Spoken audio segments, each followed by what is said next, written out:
Доброе утро всем, кто начинает свой день вместе с программой «Утро Якутии» на телеканалах «Якутия-24» и НВК «Саха» на календаре среда, 2 февраля. И это утро по традиции с вами встречаем мы, Руслан Ачиров и Полина Долинская. Друзья, каждое утро выходить в эфир, желать вам хорошего настроения, добавить настроение, напутствовать на новый день, рассказать, удивить, обрадовать – это наша работа. Но согласитесь, это очень приятная миссия. О чем же сегодня мы будем с вами говорить? Ну, сегодня будет у нас очень много советов. Во-первых, наши гости расскажут о том, как можно оформить выплаты для семей с детьми, как молодым семьям можно улучшить свои жилищные условия, вообще, как именно можно воспользоваться госпрограммой. А также известный фотограф научит нас, как правильно надо фотографироваться на документы. Мы выясним, почему некоторые люди не болеют ковидом, даже если рядом находятся болеющие. А наш доктор расскажет о постковидном чекапе, что туда входит. Ну а в конце часа мы расскажем вам об этой интересной дате, которая содержит в себе целых 5 двоек и вообще про магию чисел. Друзья, оставайтесь с нами на протяжении всего эфира. Мы напоминаем номер нашего WhatsApp 8 914 273 44 88. Рассказывайте, может быть, у вас есть какие-то приметы на такие вот сдвоенные числа, да и вообще, как проходит ваш рабочий вторник, какое у вас настроение, что интересного произошло за эти дни. Наша страница в Инстаграме «Утро Якутии». Подписывайтесь, ставьте лайки, узнавайте анонсы будущих программ. И если по какой-то причине вы не можете смотреть нас в прямом эфире, вы всегда можете посмотреть повторы на нашем YouTube-канале yak24.ru. Ну, а начать эфир мы бы хотели с хорошей и полезной новости. И особенно полезной для семей и детей, и малоимущих граждан. С этого года, а именно с 1 февраля, выросли выплаты семьям с детьми, инвалидами и ветеранам. Ежемесячные выплаты, которые получают эти граждане, увеличены на 8,4%. Кроме того, выросли единовременные пособия женщинам по беременности, а также при рождении ребенка. Увеличился и размер материнского капитала. Напомним, что в связи с объявлением в Якутии Года матери появилась еще специальная целевая выплата «Дети столетия». Каждому родившемуся или усыновленному в 2022 году ребенку предусмотрено 100 тысяч рублей.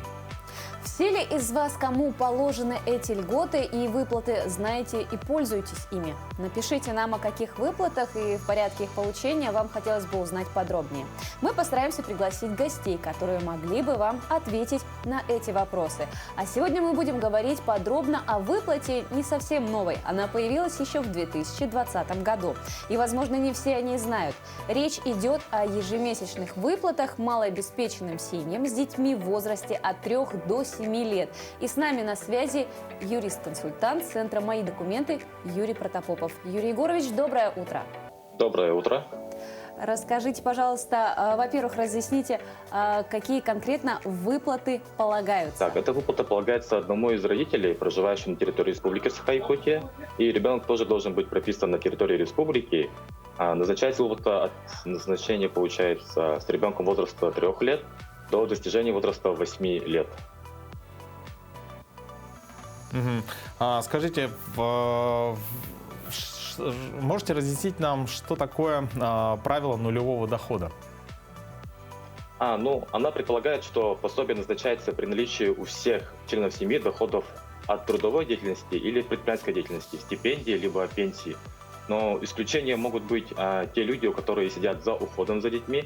Это в случае, если один родитель из многодетной семьи, и речь идет о единственном родителе. Также, если они сидят за уходом за инвалидом или пожилым человеком старше 80 лет, если в члене семьи есть студенты, получается, моложе 23 лет, либо если он отбывает срочную службу в армии и 3-месячный период после демобилизации. Также, если стоит в центре занятости на учете, получается. А каков размер выплат с этого года? С февраля она не индексируется, получается. Сейчас максимальный размер пособия это 18 тысяч, и он дифференцируется от доходов семьи. Получается, минимальная сумма это 9 тысяч, а максимальная 18 тысяч. Но все-таки кому-то приходит одобрение, а кому-то приходит отказ. Вот по каким основным причинам гражданам приходит отказ вот в этой выплате? Ну, большинство популярных, получается, причины отказа – это превышение доходов прожиточного минимума, также выезд получателя пособия, либо же ребенка, на которого назначено пособие за пределы Республики Саха-Якутия. Потому что сумма назначается именно по месту жительства ребенка, либо же получателя пособия. Также бывает случаи отказа, если уже одобрено другому родителю, а подал заявление еще второй родитель, получается. И еще есть несоответствие заявителя имущественного критерия, то есть наличие собственности у семьи более 2 зданий с назначением жилое, либо нежилое помещение, получается, наличием 2 или более гаражей, машиномест, и наличие земельных участков более 25 соток. И еще также есть наличие более 2 автотранспортных средств, мототранспортных средств, и еще маломерных судов, и также самоходных машин. Получается, по этим причинам приходят отказы. А все ли якутяне знают об этих правилах и о том, что как раз-таки имеют право на такие выплаты? Нет, ну большинство не знают. Они просто подают заявление, получается, с пакетом документов, и потом, соответственно, по запросам органа они уже получают отказ. Получается, то, что у них в наличии есть здания, более 2, получается, количество, машины, гаражи, либо земельные участки. А что нужно иметь в виду, когда подают именно документы? И вообще, где можно узнать о том, что семье как раз-таки выплата полагается?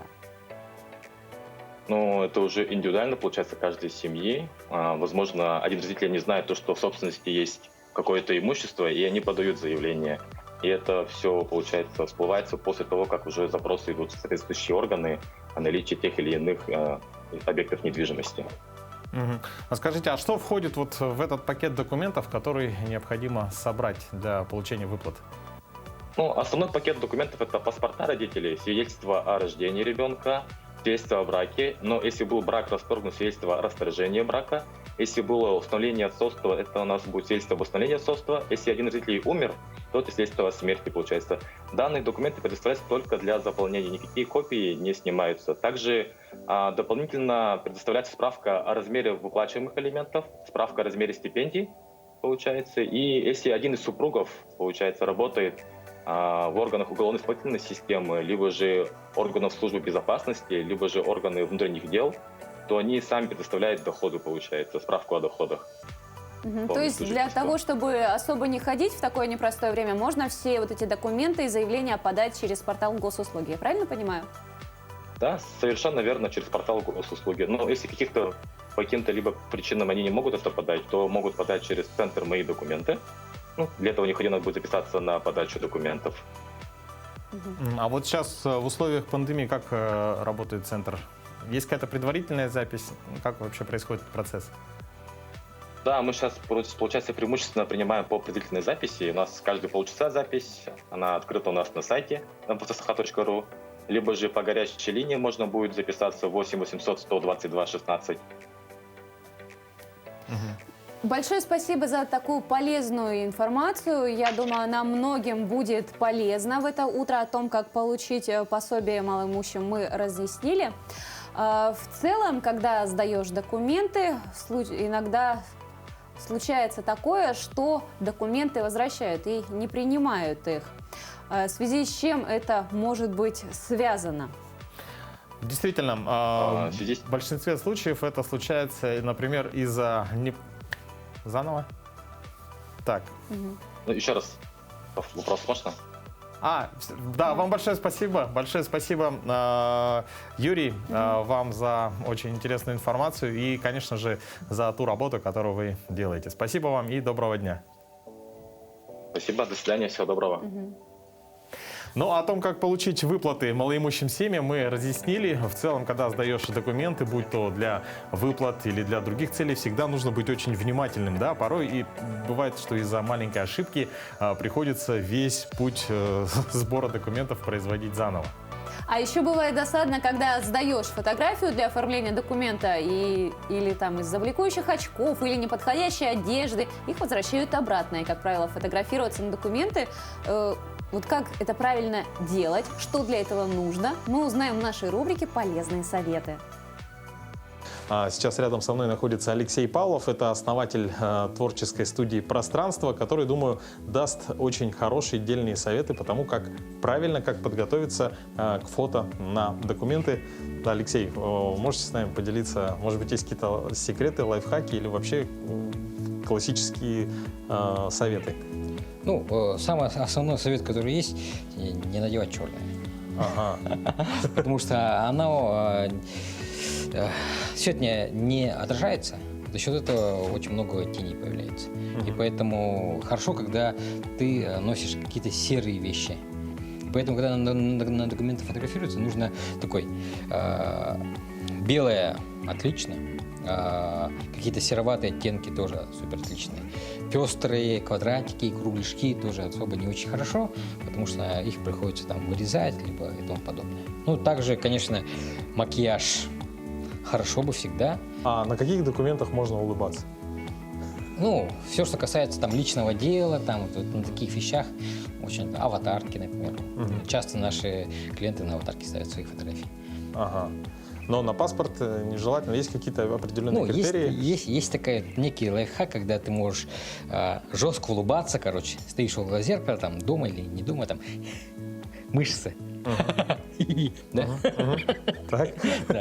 Для того, чтобы у тебя мышцы вот эти напряглись, и когда ты стоишь просто прямо, не двигаешься, они чутка подправляют тебя. Да. Например, когда портрет я снимаю, я всегда в первое время заставляю человека много улыбаться, смеяться, чтобы щеки горят. И потом портрет становится таким, как будто бы Венера плоская. Что-то улыбка какая-то есть вроде бы, а вроде бы нет. Вот у нее идеальная, да, одежда сейчас как бы подобная. Да, хорошая одежда, серая. В принципе, белая тоже лучше было бы, больше освещалось бы, да? Но, в принципе, серая – это оптимальный вариант. Но я вот вижу, что тут большое количество световых приборов. Это требование для фото на документы? Ну, я бы сказал, это некий стандарт у нас, потому что мы фотостудия, мы должны отвечать тему фотостудии. Вот. А так, конечно, просто я любитель хорошей техники и хорошего освещения, особенно портретов. И поэтому у нас как бы все для этого есть, скажем. То же самое, если маленький человек, то ниже, и выше, то выше, то все поднимается, все под человека. Вот. Ну, спасибо, Алексей. Друзья, я думаю, что в следующий раз, когда вы пойдете фотографироваться на документы, на паспорт или, может быть, на личное дело и так далее, то обязательно воспользуйтесь нашими советами.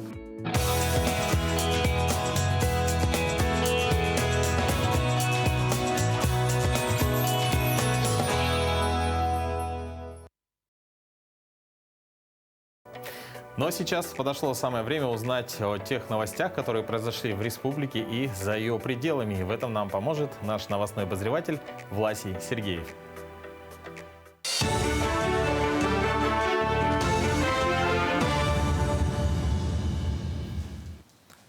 Здравствуйте, вы смотрите новости в студии Власий Сергеев. Исследования российской вакцины против коронавирусной инфекции для детей в возрасте от 6 до 11 лет начнутся в течение 20 дней. Об этом заявил директор Центра имени Николая Гамалея Александр Гинзбург. Он отметил, что учреждение получило необходимое финансирование, которое позволит набирать испытуемых и проводить все исследования, связанные с клиническими испытаниями. Напомню, Министерство здравоохранения России в ноябре прошлого года зарегистрировало вакцину от коронавируса «Спутник-М» для профилактики инфекции у подростков в возрасте от 12 до 17 лет включительно. Вакцина состоит из двух компонентов, которые вводятся с интервалом в 21 день.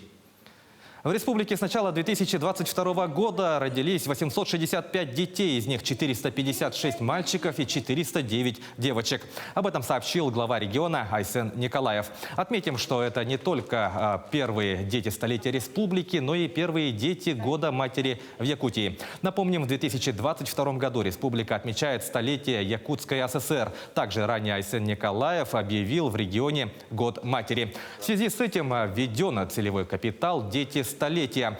Семьи якутян, в которых в текущем году появятся дети, получают по 100 тысяч рублей.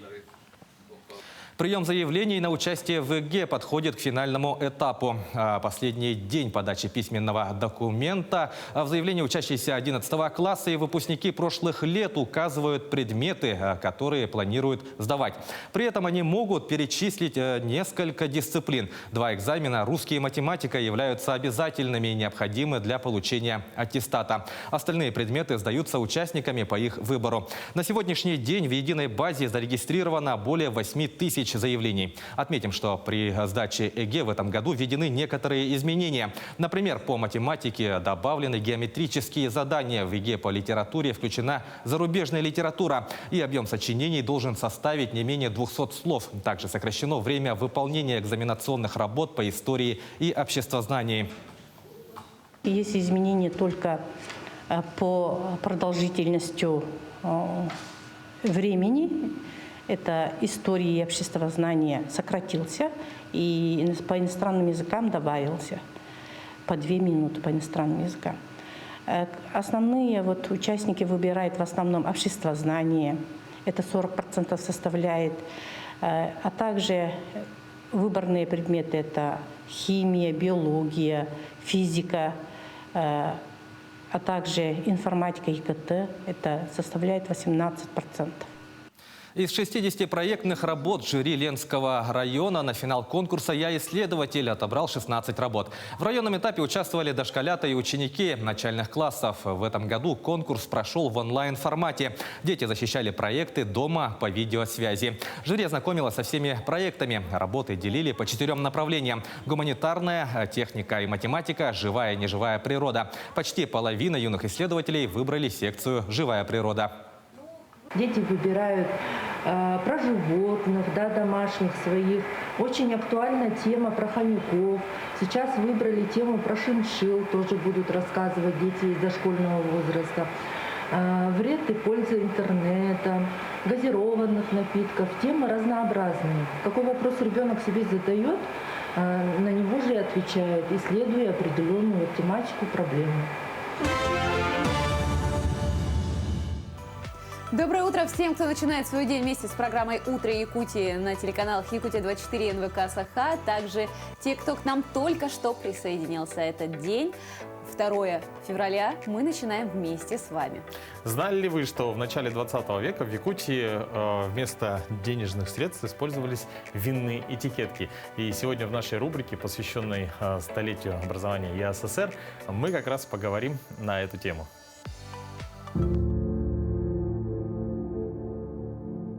Доброе утро, уважаемые телезрители! Сегодня мы поговорим о таком понятии, как винные деньги Якутии, и об их создателе Алексее Алексеевиче Семенове. Сам Алексей Алексеевич Семенов родился в 1882 году в бедной крестьянской семье в селе Тамир Кяхтинского района на территории современной Бурятии. До революции он работал в различных торговых домах, например, как Аковин и Басов, то есть вообще был связан именно с финансовыми организациями. И именно после революции 17 года он вошел в число руководителей республики, а именно в управленческую сферу вошел. И когда в России началась гражданская война в 18 году, и то, что на фоне этого вообще на всей территории бывшей Российской империи, а уже Советской России, начался большой экономический кризис, дефицит денежной массы, который, в частности, и случился и у нас в Якутии. И из-за дефицита денежной массы было принято решение использовать вместо банковских билетов винные этикетки. А именно это от Кагора, Мадеры и Апорто. Главным образом эти этикетки имели номинал от 1 до 25 рублей. И почему вообще избрали такую меру? Потому что сами винные этикетки, они очень сильно похожи на деньги. И учитывая то, что местное население по большому счету было неграмотным, эти винные этикетки вполне сошли за аналог банковских билетов. И эти банковские билеты, в принципе, являются интереснейшим артефактом. И сохранились они до наших дней благодаря тому, что сам Алексей Алексеевич Семенов еще в юные годы свои был знаком с Максимом Горьким, с которым он познакомился на Капри, и отсылал ему эти самые денежные знаки, то есть винные этикетки. которые впоследствии сохранились у Максима Горького. И таким образом они дошли до наших дней и до нынешних коллекционеров. Алексей Алексеевич Семенов является необычайной личностью, весьма, скажем так, может быть, малоизвестный для кого-то. Но, несмотря на все это, все-таки было бы замечательно, если бы мы больше знали о таких людях, которые внесли огромный вклад в развитие вообще и нашего города, и вообще республики в целом. К сожалению, Алексей Алексеевич Семенов, он закончил свою жизнь в период сталинских репрессий, он был арестован, и в ходе этих репрессий покинул этот мир.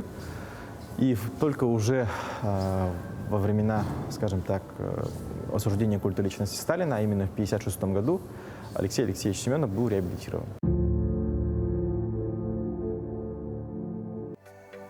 Кстати, сегодня еще День сурка. Кстати, Руслан, ты знаешь вообще историю этого праздника?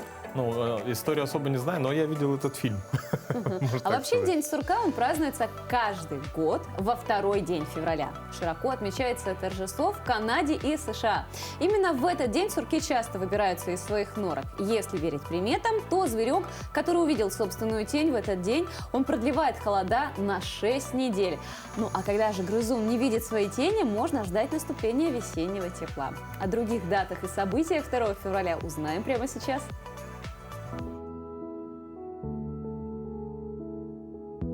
На календаре 2 февраля. Сегодня отмечается День ездовых собак и День сурка. По народному календарю наступил Ефимов день. По погоде в этот день можно было предсказать погоду на Масленицу. Если в этот день мела метель, то метели ждали и весной. Если в полдень светило солнце, это предсказывало дождливое лето. А если дул ветер, то весь год должен был быть сырым. Наблюдали на Ефима и за поведением домашних животных. Внимательный хозяин знал, если кошка скребет пол, а куры хвостами вертят, жди метели. В этот день издан указ Петра I, положивший начало Балтийскому флоту. Сегодня штаб Балтийского флота расположен в Калининграде, а День Балтийского флота отмечается в России ежегодно 18 мая. 135 лет назад в США впервые официально праздновали День сурка. День, который стал широко известен благодаря одноименному фильму с участием Билла Мюррея, традиционно отмечается в США 2 февраля. Уильям Пейнтер получил патент на металлическую бутылочную пробку. Кронен-пробка широко используется и по сей день. 79 лет назад в этот день советская армия разгромила немецко-фашистские войска. Завершилась Сталинградская битва. В этот день родились Василий Иванов, организатор фармацевтической службы Республики Саха-Якутия, член Союза журналистов СССР, России и Республики Саха-Якутия, заслуженный работник культуры республики, почетный гражданин Верхневилюйского улуса. Михаил Гнесин, советский композитор, музыкальный деятель, педагог, профессор. Михаил Фрунзе, советский государственный деятель и военачальник. Валерий Чкалов, советский летчик, герой Советского Союза. Именины в этот день празднуют Ефим, Захар, Инна, Лев, Павел, Римма и Семен.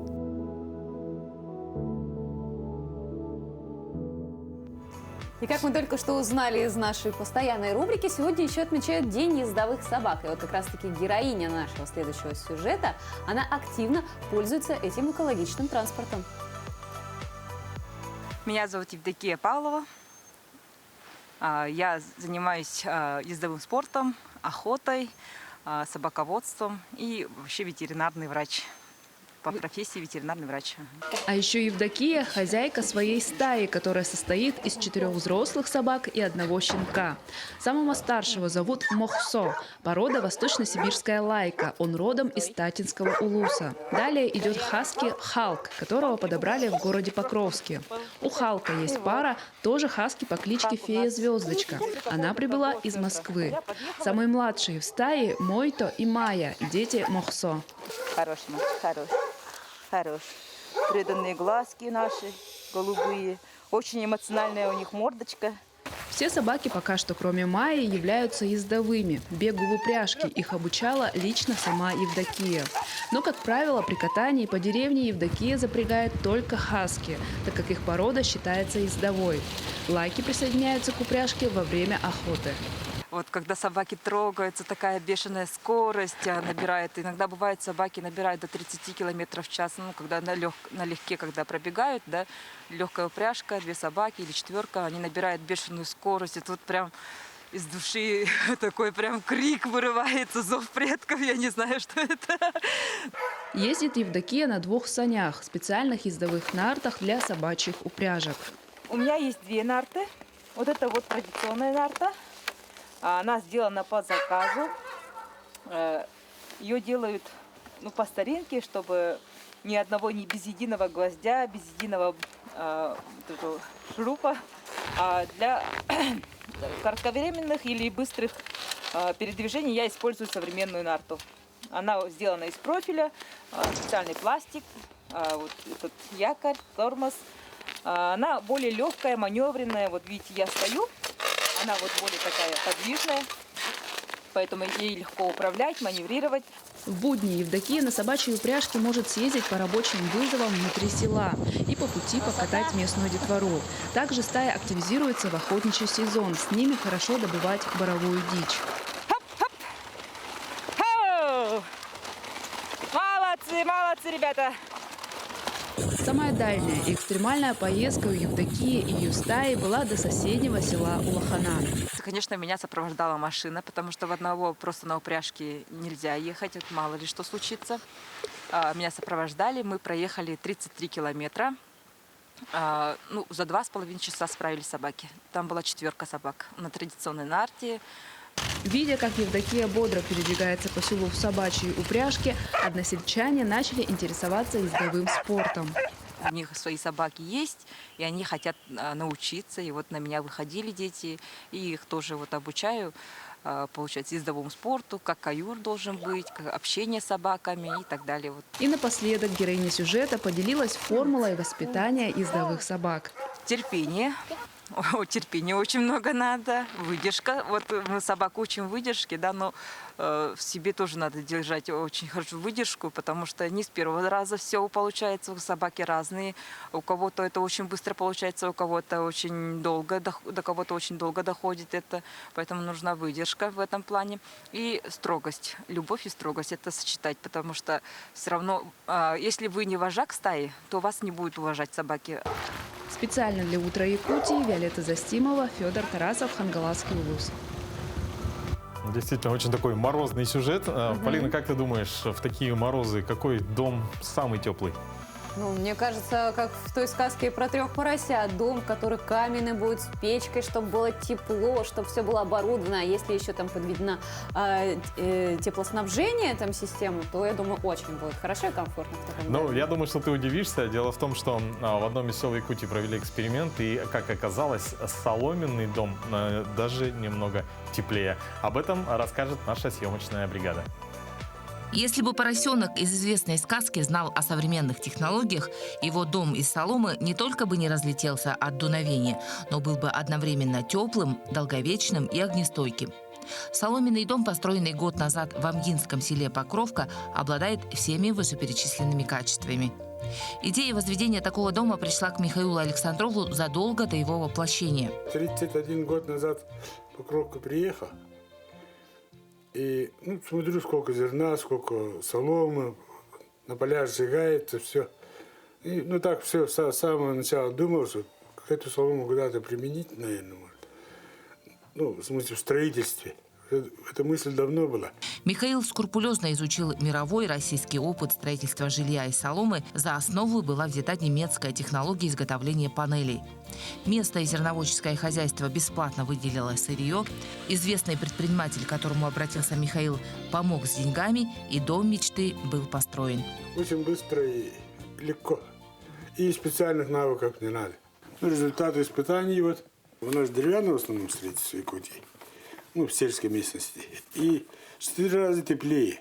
Коэффициент теплопроводности. До 3 этажей может строить дома такие. К тому же при растущей стоимости традиционных стройматериалов солома обладает явным преимуществом.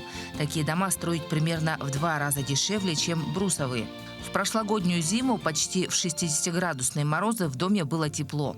Дочка и внучка хозяина живут здесь почти год и не нарадуются. Изначально, когда папа вот собирался соломенный дом, да, на самом начале этого проекта смеялись, будем как у поросята жить. Да? Вот сказки ниф-ниф, наф-наф-нуф-нуф.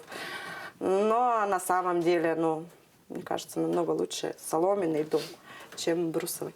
И что я еще скажу по поводу самого дома. Здесь конопатки нету. Здесь совсем по-другому дышится. Сплю хорошо. Михаил мечтает по такому же принципу, чуть усовершенствовав, построить теперь кемпинговые домики для туристов, которых летом в Амге бывает много. Однако для этой идеи вновь нужны инвесторы.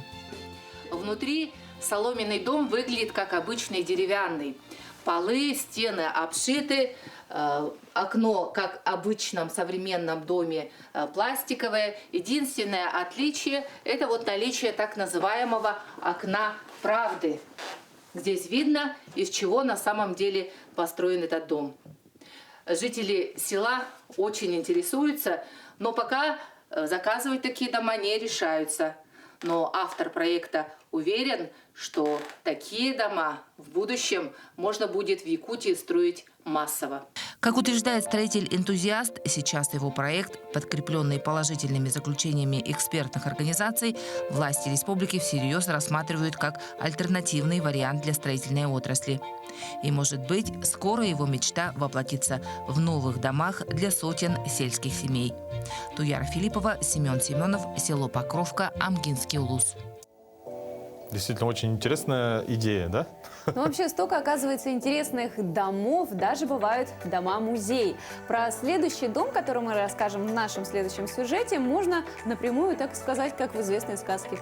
Избушка, избушка, повернись к лесу задом, а камней передом. Двухэтажный деревянный дом, построенный Николаем Хубиевым в селе Архыз, стал местной достопримечательностью. Туристы приезжают посмотреть на вращающийся сруб, похожий на заводную шкатулку или избушку из волшебных сказок. Хубиев признался, что на строительство его вдохновили вертолеты. В 1984 году мужчина решил создать что-то необычное и за лето возвел деревянный дом. По словам архитектора, ему помогли только с подъемом 5-метровых бревен для стен сруба. У нас есть вертолетная площадка за деревней. Там садятся вертолеты правительственные. Всем пацанам эта игрушка нравится. Я тоже думаю, хоть я в школе был двоечником, что б такое сделать? Как-то отличиться. Думал, потом этот вертолет меня надоумил, что-нибудь вращающее сделай. Я решил, взял бревно 5-метровое. Думал, подниму, оно будет как бы одноэтажное. Какие там у меня расчеты деревня. Когда их выставил, сделал, смотрю, 2 этажа домик. Крутящийся получился. В основании дома заложена деталь от трактора, который и обеспечивает вращение. По словам Хубиева, зимой из-за снега механизм тяжелее крутит здание. В остальном проблем с содержанием дома нет. В музее проведено электричество, есть телевизор и радиоприемник. Я сразу с основания начал, что оно крутится уже, основание крутилось. Там стоит бортовая, называется, от гусеничного трактора. Я его перевернул вверх. Я сам сварщик. В общем, все специальности есть у меня. Потихоньку, и получился дом двухэтажный. Потом думаю, как же со светом провод-то будет скручиваться. Потом посмотрел в машине, генератор-то не сворачивается. Я взял такие большие щетки с этим, со всеми готовыми. Поставил, он провода пропустил, теперь он крутится. И свет есть, телевизор работает, музыка играет, все.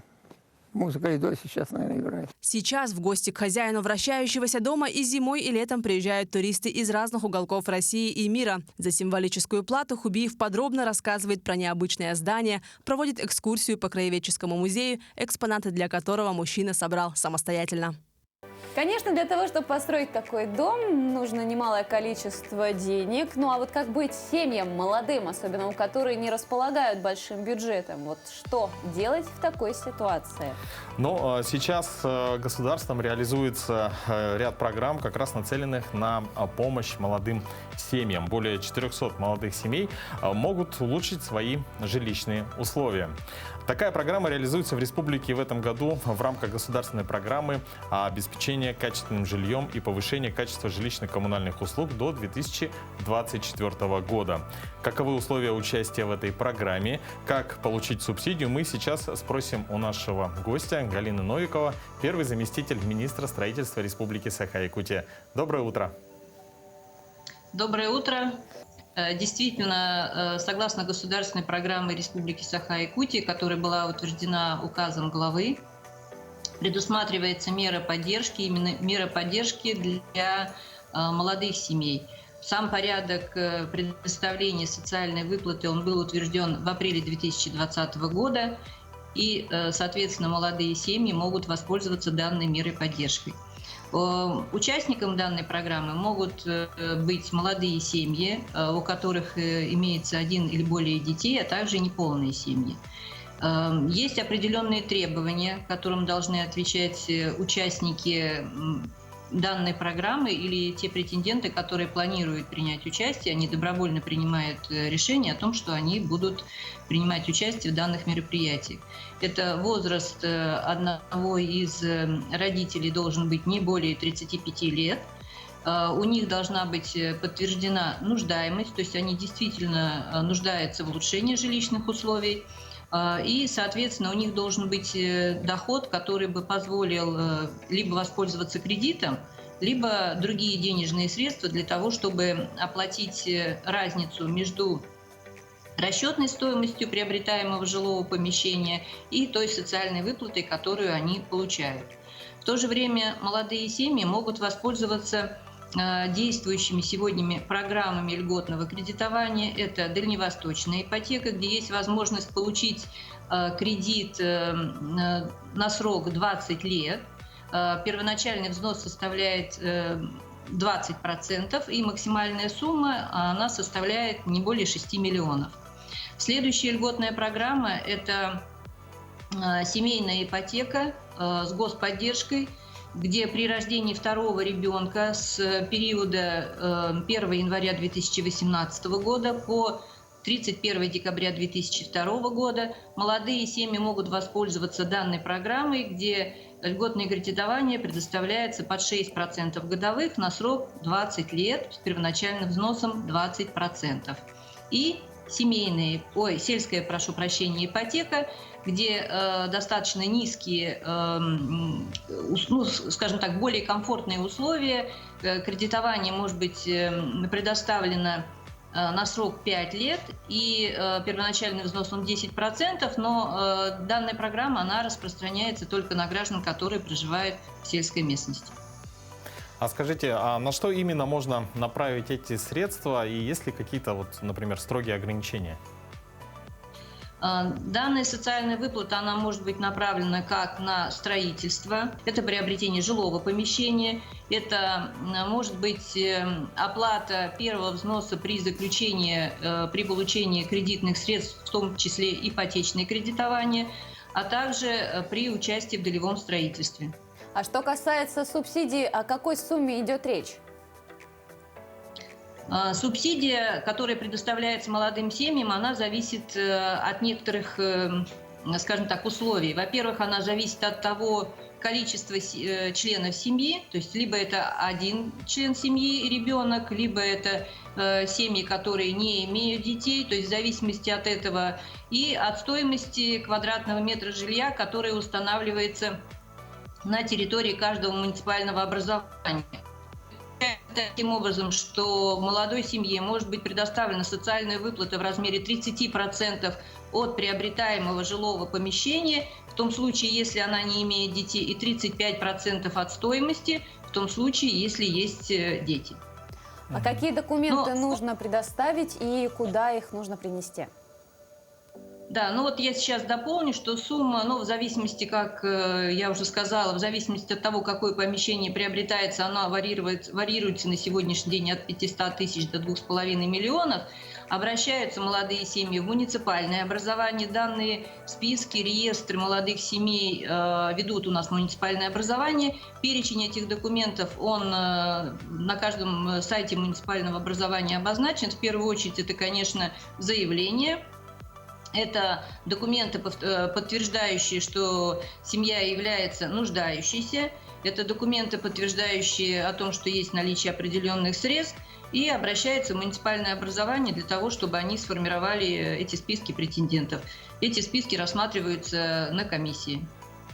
А сколько семей уже у нас воспользовались именно вот такой поддержкой, программой? На сегодняшний день уже достаточно большое количество семей, которые воспользовались. Это более почти 4000 семей, которые уже воспользовались. И в 2021 году те средства, которые были выделены, были направлены получили 323 семьи. В этом году, в 2022, предусмотрены средства более чем 500 миллионов. Это с учетом средств федерального бюджета, с учетом средств государственного и средств местного бюджета. То есть эти средства с учетом вот тех критериев, как я уже сказала, стоимости квадратного метра жилья, порядка 400 семей улучшат свои жилищные условия. Галина Геннадьевна, большое спасибо за полезную беседу. Я думаю, в этом году еще больше молодых семей смогут воспользоваться вот этой вот субсидией. Ну и мы, конечно же, призываем вас внимательнее смотреть наши эфиры для того, чтобы быть в курсе последних актуальных новостей. Прямо сейчас мы прервемся на небольшую паузу, но вы оставайтесь с нами.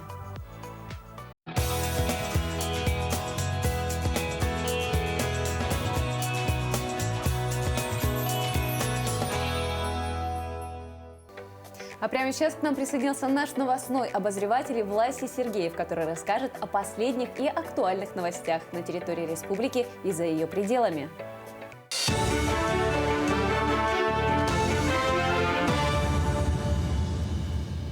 Доброе утро, коллеги. Мы продолжаем. За 5 дней работы столичный центр амбулаторной неотложной помощи для больных ОРВИ принял порядка 8000 человек.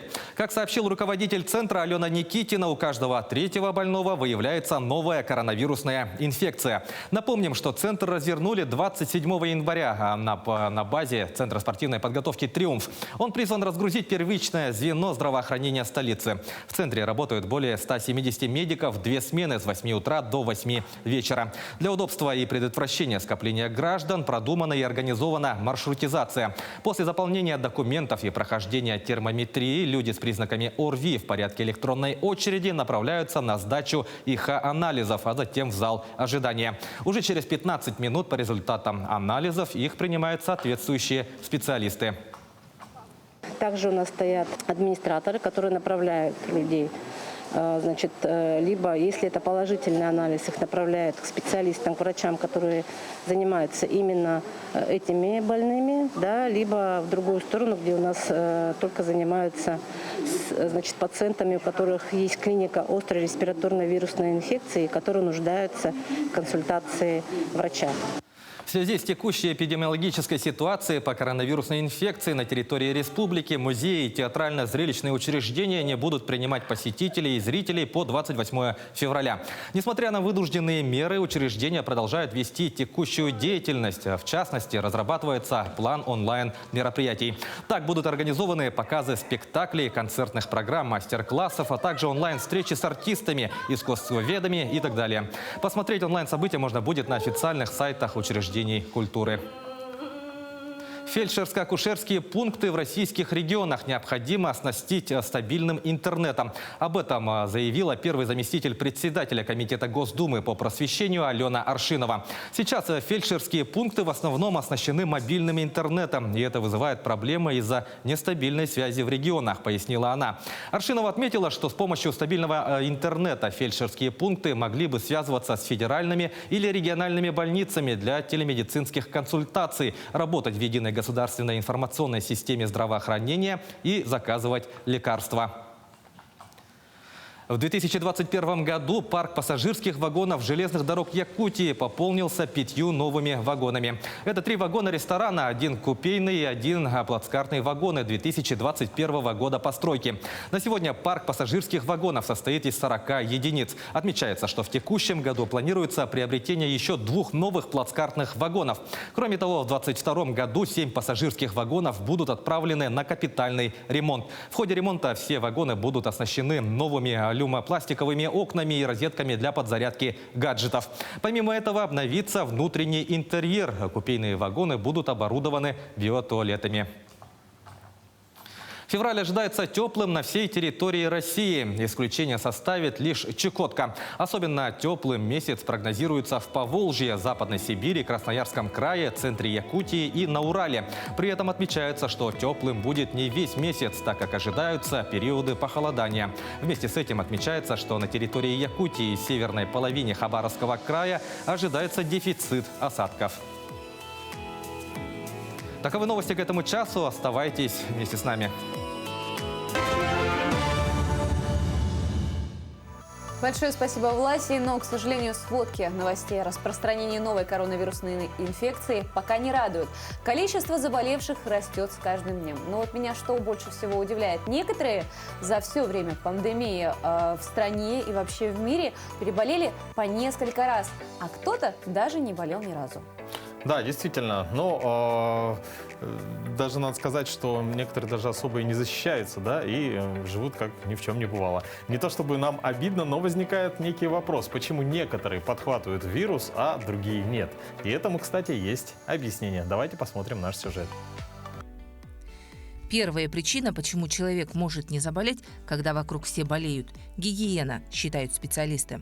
Частое мытье рук, соблюдение правил кашля и чихания, регулярная смена маски – все это помогает защитить свой организм от попадания в него вируса. А если в квартире есть человек с ковидом, то ему рекомендуется носить маску. Домочадцам тоже находиться в маске, дезинфицировать поверхности в местах общего пользования, такие как дверные ручки, краны, места отдыха и приема пищи. Больной по возможности должен находиться в изолированной комнате, пользоваться отдельными столовыми приборами. И, конечно, обязательно проветривание. Российский Минздрав рекомендует проводить его раз в 3 часа. Причина вторая – расстояние. Не случайно во время пандемии рекомендовано держать дистанцию в 1,5 метра.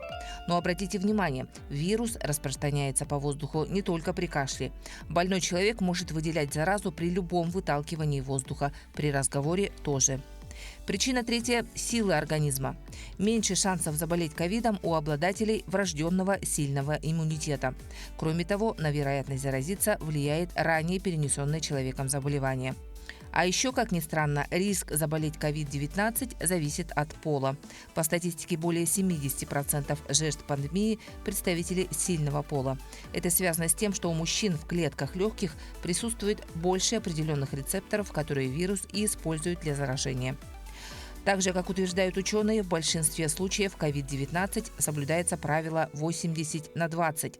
Это когда примерно 20% зараженного населения ответственны за 80% передачи вируса. Вот почему так важно соблюдать 3 вышеперечисленных правила. Плюс не забывать, что одним из лучших способов избежать заражения вирусом от бытового контакта остается вакцинация.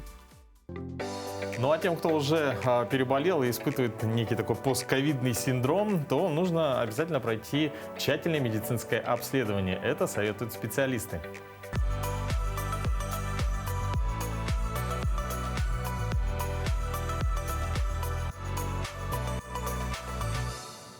Доброе утро! Сегодня расскажу вам о постковидном чекапе. Постковидный синдром – последствия коронавирусной инфекции, которые могут сохраняться до 12 и более недель, проявляется как комплекс симптомов после перенесенной коронавирусной инфекции. На сегодняшний день постковидный синдром уже внесен в международный классификатор болезней МКБ-10 и выявлен у каждого 5-го пациента. Симптомы постковидного синдрома – слабость, одышка, тяжесть, неприятные ощущения за грудиной, головные боли, боли в мышцах и суставах, потеря обоняния, искажение запахов и вкусов, резкие перепады давления, давление, аритмия, тахикардия, головокружение, когнитивные нарушения, расстройство желудочно-кишечного тракта, продолжительная субфебрильная температура или перепады температуры, сосудистые проявления на коже, нарушение менструального цикла. Постковидная программа – это новая программа для полноценной проверки здоровья пациентов после перенесенной коронавирусной инфекции, строго индивидуален и включает в себе необходимые лабораторные обследования, функциональную диагностику и консультацию врача. Чекап постковид проходит в 2 этапа. Первый – проведение лабораторных обследований функциональной диагностики. Второй – это консультация ведущего терапевта по результатам проведенных обследований. Все это вместе поможет увидеть потенциально опасные отклонения от нормы и подобрать лечение, чтобы избежать осложнений. Оценить состояние после перенесенной коронавирусной инфекции может только врач. Если вас что-то беспокоит, обязательно обратитесь к специалисту. Наблюдать за состоянием организма после ковида нужно до тех пор, пока вы не почувствуете, что полностью восстановились физически и психологически.